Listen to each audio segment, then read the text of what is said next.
Dear students, आज हम लोग सेकेंड चैप्टर जो हमारा हिस्ट्री का है एसएसटी सीबीएसई का, वो चैप्टर का नेम है बच्चा नेशनलिज्म इन इंडिया। आज इस चैप्टर को हम लोग बारीकी से समझेंगे।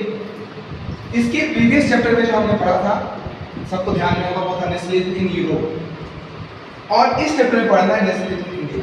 सबसे पहले दोनों में जो डिफरेंस है उसको समझेंगे। ये जो नेशनलिज्म इन इंडिया है और हमने पहले क्या पढ़ा था नेशनलिज्म इन यूरोप, इसमें थोड़ा सा डिफरेंस है। डिफरेंस क्या है बच्चा? क्योंकि इंडिया जो इस चैप्टर में पढ़ना है हमें, इंडिया इंग्लैंड का कॉलोनी कंट्री है। सभी लोग जानते हैं इंडिया इंग्लैंड का कॉलोनी कंट्री है, जैसा फिगर में आप देख सकते हैं। और इस गुलाम भारत को आजाद करने के लिए हमारे कई क्रांतिकारी, कई रिवोल्यूशनरीज ने इसमें मदद किया, और इसी को हम लोग कहते हैं नेशनलिज्म, राष्ट्रवाद। भारत गुलाम था और भारत को आजाद करने के लिए भारत में जो सोच उत्पन्न हुआ, और उसी सोच को हम लोग कहते हैं राष्ट्रवाद, नेशनलिज्म इन इंडिया। और इस चैप्टर में हम लोग यही डील करेंगे। लेकिन सवाल ये है कि नेशनलिज्म इन यूरोप ये कैसे नेशनलिज्म इन इंडिया से अलग है?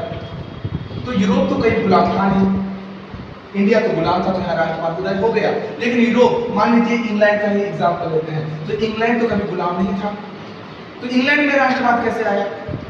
इटली तो कभी गुलाम नहीं था, जर्मनी कभी गुलाम नहीं था, फ्रांस कभी गुलाम नहीं था, तो यहाँ पर नेशनलिज्म कैसे आया? यूरोप में नेशनलिज्म कैसे आया? डिफरेंस बस इतना है बच्चा कि ये सब यूरोपियन कंट्री में, वहाँ उस समय मोनार्क था, और मोनार्क से आजादी के लिए, मोनार्क से रिपब्लिक बनने के लिए वहाँ नेशनलिज्म राइज हुआ, और इंडिया में कॉलोनी से इंडिपेंडेंस होने के लिए नेशनलिज्म राइज हुआ। अब हम लोग नेक्स्ट स्लाइड की तरफ चलेंगे और चैप्टर को शुरू करेंगे यहाँ से। आई होप सबको बेहतर से दिख रहा होगा।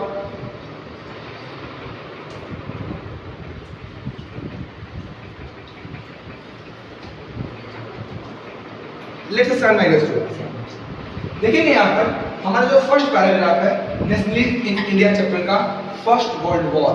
सभी को पता है बच्चा कि जो फर्स्ट वर्ल्ड वॉर शुरू हुआ है वो है 1914, और 1914 में जब ये युद्ध शुरू हुआ ना, पूरा जो कंट्री है वो दो धुरी में बट गया।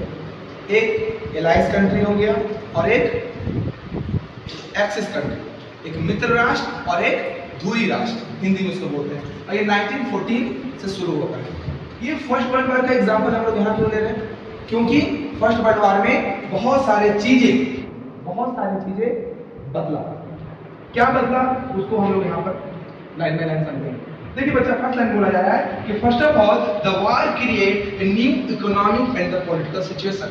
युद्ध जब खत्म होता है बाबू, फर्स्ट वर्ल्ड वॉर जब खत्म हुआ तो एक नया इकोनॉमिक और नया पॉलिटिकल सिचुएशन पूरे वर्ल्ड में लाता है। क्या नया लाता है? और नया इकोनॉमिक और नया पॉलिटिकल सिचुएशन पूरे वर्ल्ड में क्रिएट करता है। First point, first world war का फर्स्ट पॉइंट है कि युद्ध के बाद एक नया इकोनॉमी और एक नया पॉलिटिकल सिचुएशन क्रिएट होता है। क्या क्रिएट होता है ये समझेंगे हम लोग। It led to huge increase in defence expenditure. युद्ध के बाद क्या हुआ? युद्ध के बाद सभी जो देश हैं अपने डिफेंस एक्सपेंडिचर को बढ़ाते हैं। सभी देश अपने रक्षा बजट को बढ़ाते हैं। रक्षा बजट को बढ़ाना मतलब पैसे तो खर्च होंगे ही। रक्षा बजट को बढ़ाने में financially by war loans and increasing taxes. अब युद्ध के लिए जो खर्च आ रहा है वो या तो वार लोन के द्वारा लिया जा रहा है, या फिर जनता पर टैक्स इंक्रीज किया जा रहा है, कस्टम ड्यूटीज को इंक्रीज किया जा रहा है, और नए नए इनकम टैक्स को इंट्रोड्यूस किया जा रहा है। देखिएगा यहाँ सबसे पहले चीज हम यहाँ पर क्या बोले बच्चा? सबसे पहले बोले कि वॉर के बाद, युद्ध के बाद नया इकोनॉमी और नया पॉलिटिकल सिचुएशन क्रिएट होता है।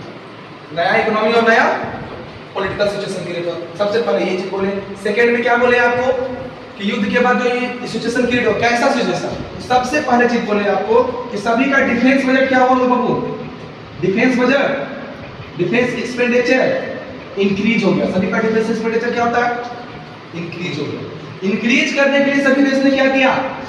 अपने एक्सपेंडिचर को इंक्रीज करने के लिए उन्होंने क्या किया? उन्होंने वार लोन लिया। क्या लिया बच्चा? वार लोन लिया। जैसा कि यहाँ पर देखिए, सबसे पहले एक्सपेंडिचर को, खर्च होगा तो कहीं से कहीं मेंटेन तो करना होगा ना। खर्च बढ़ा देंगे, इनकम नहीं रहेगा, तो वो पे कैसे होगा? तो खर्च सबका बढ़ गया, सभी देश को जरूरत लगना शुरू हो गया कि अब हमें युद्ध के लिए हमें तैयार रहना है, क्योंकि कभी भी युद्ध हो रहा है और जो ताकतवर होता है वही जीतता है। तो ये डिफेंस एक्सपेंडिचर सब बढ़ा दिए। अब उस खर्च को मेंटेन करने के लिए क्या किए? सभी लोग वॉर लोन लेना शुरू किए, टैक्स को बढ़ाना शुरू किए, कस्टम ड्यूटी को रेज किए और इनकम टैक्स इंट्रोड्यूस किए। ये तीनों समझ में आया? डिफेंस एक्सपेंडिचर को मेंटेन करने के लिए, जो डिफेंस एक्सपेंडिचर बढ़ा उसको मेंटेन करने के लिए क्या क्या किए? वॉर लोन लिए, सेकेंड टैक्स को इंक्रीज किए, थर्ड कस्टम ड्यूटीज को इंक्रीज किए और नया इनकम टैक्स को इंट्रोड्यूस करने का काम करते हैं, ताकि जो डिफेंस एक्सपेंडिचर है वो खर्च मेंटेन हो जाए। सेकेंड है बच्चा, ये हो गया आपका फर्स्ट। सेकेंड हो गया village where call upon supply soldier. Village को सोल्जर सप्लाई करने का माध्यम बना दिया गया, मतलब गांवों से सोल्जर को रिक्रूटमेंट किया गया, फोर्सफुली रिक्रूटमेंट किया गया, फोर्सफुली गांवों से भर्ती किया गया आर्मी में, जिसके कारण रूरल एरिया में काफी गुस्सा फैल गया। ठीक है, ये अभी हम बता रहे हैं कि कैसे इकोनॉमिक और पॉलिटिकल चेंज हुआ। ये जो पहला आया ये इकोनॉमिकल चेंज में आएगा, किसमें आएगा? इकोनॉमिकल चेंज में। जो दूसरा आएगा वो किसमें चेंज में आएगा? पॉलिटिकल चेंज में। और ये दोनों चेंज किसके बाद हो रहा है? युद्ध के बाद का सीन हो रहा है। सेकंड क्या होता है बच्चा? कि विलेज से जबरदस्ती फोर्स को रिक्रूटमेंट किया जा रहा है, आर्मी में भर्ती लिया जा रहा है, जिसके कारण जबरदस्ती किसी के साथ किया जाएगा तो क्या होगा? वहां पर गुस्सा आएगा, गाँव में गुस्सा आ गया। तीसरा क्या हुआ? ये आपका इकोनॉमिक है। तीसरा भी क्या है? इकोनॉमिक। क्या हुआ? 1819 से और 2021, 1918 और 1919 और 20 से 21 बड़े मात्रा में क्रॉप फेलियर हुआ, क्योंकि ज्यादा उस समय तो बारिश पे है, मानसून पर है, मानसून सही नहीं हुआ तो क्रॉप क्या हो जाएगा? फेलियर हो जाएगा, क्रॉप फेलियर होगा, जिसके रिजल्ट में क्या होता है बच्चा? Shortage of food. क्या होता है? Shortage of food. और उस शॉर्टेज ऑफ फूड के समय में भी ज्यादातर अनाज देश के बाहर भेजा जा रहा था आर्मी के लिए, जिसके कारण एक तो घर में शॉर्टेज ऑफ फूड है, कीमत तो ऐसे ही हाई है, और जो है उसको भी आर्मी को सप्लाई किया जा रहा है, कीमत और भी ज्यादा राइज हो गया। ये किस में आएगा? इकोनॉमिकल चेंज में आएगा। ये किस में आया? पॉलिटिकल चेंज में आया। ये किस में आया था? इकोनॉमिकल चेंज में आया था। और लास्ट है बच्चा, जब फूड का शॉर्टेज बढ़ा तो बड़े मात्रा में भूखमरी आया। भूखमरी तो आएगा ना, अब भूखमरी आया बाबू तो इन्फ्लुएंजा एपिडेमिक फैला। क्या फैला?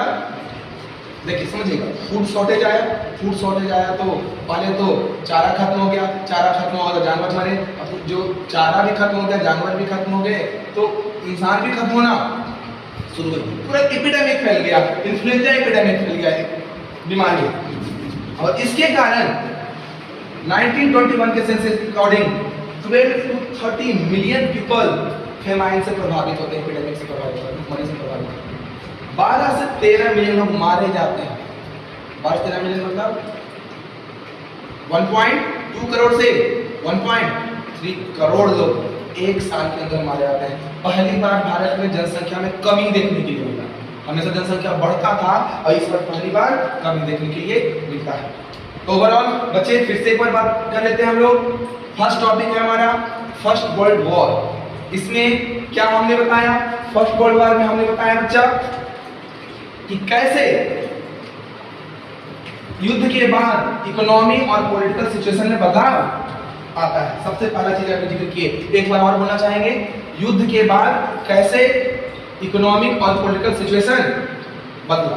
ठीक है, यहां से एक बार समझिएगा आप लोग कि जो फर्स्ट वर्ल्ड वॉर हुआ उसके बाद पूरे दुनिया में एक नया इकोनॉमिक और नया पॉलिटिकल सिचुएशन क्रिएट होता है।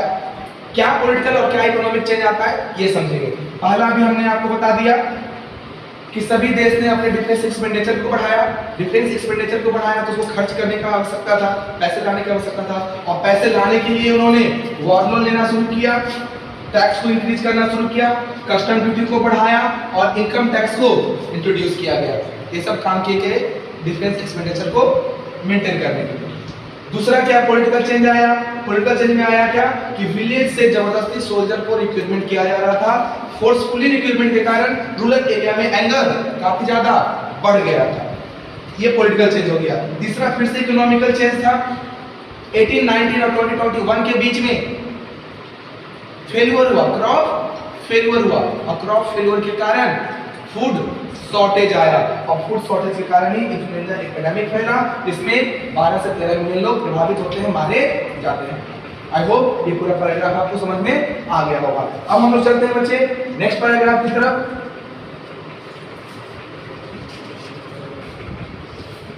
नेक्स्ट पैराग्राफ में है